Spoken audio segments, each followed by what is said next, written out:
Ekber. Eşhedü en la ilahe illallah. Eşhedü en la ilahe illallah.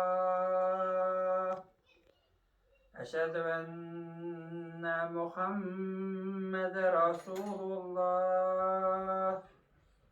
Eşhedü enne Muhammeden Resulullah. Hayye alassalah. Hayye alassalah. Hayye alal felah. Hayye alal felah. Allahu Ekber, Allahu Ekber.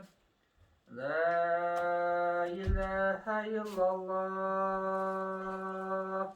Allahümme Rabbe hazihi da'vati temme ve salatu kuvveme fi Muhammeden Resulü'nün bu baksa Muhammed Mahmud'dan Resulü'nün ve rızıkına şefaatehu yevmel kıyame inneke de. Senin adın Fatime.